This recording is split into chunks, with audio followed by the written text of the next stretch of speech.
Give you a live look out at Clearwater Beach right about now. I told you, you can see the rain on the lens of that camera right there. Meteorologist James Hopkins back with us. What do you have to say for yourself, sir? I told you it was coming.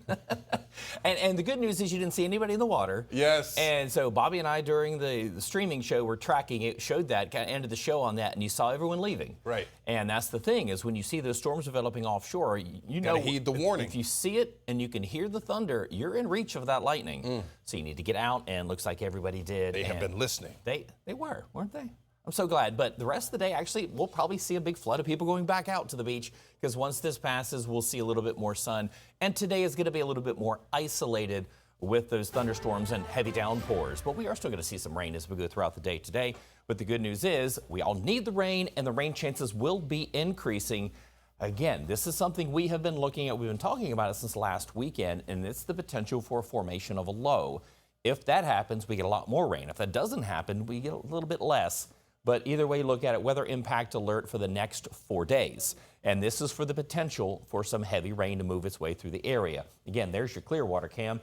Tampa looks good. St. Pete sitting at 79 degrees. I mean, this is nice to be at noon and sitting at 79.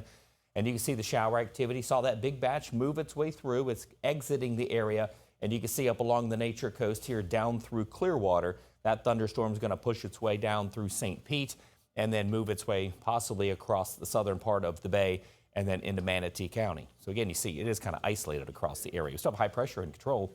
High pressure is moving its way away.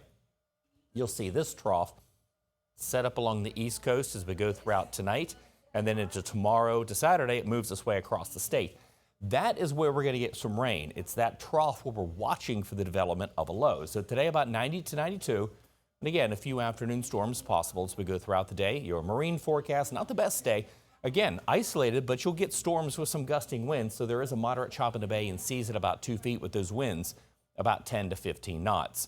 So the weather impact alert, again, is for the next 4 days, Friday through Monday. It's each afternoon, because it should start the days relatively calm with most of the activity offshore, kind of like we did this morning, and then pushing its way in. So we'll get rounds of rain, and this is where we get that tropical moisture with the potential for flooding. Also, the National Hurricane Center is watching it for potential for tropical development.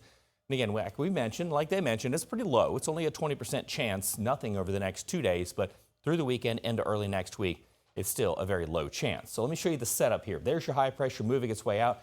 There's the trough moving its way across. And most forecast models agree on the trough. This trough goes all the way up towards the north. It's whether this low develops, and this is the latest from the European model. As you notice, there isn't very much in terms of closed circulation, but this is where it was hinting that the low could potentially develop.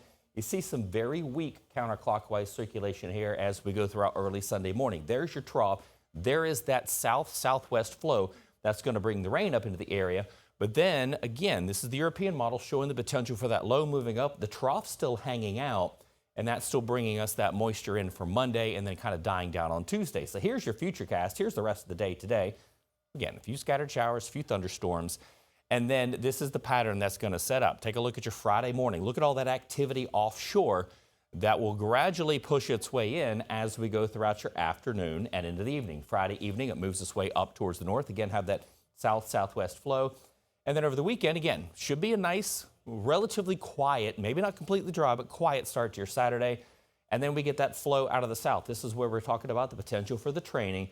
Scattered showers and thunderstorms move their way up. You see Saturday evening, we're really into the overnight, it winds down, and then not too bad of a start to your Sunday. Same thing firing up in the afternoon. Forecasted rainfall, now it looks like as we go today all the way through Tuesday, widespread might pick up about 2 to 4 inches of rain. So again, not looking at those high numbers. Told you that was going to back off.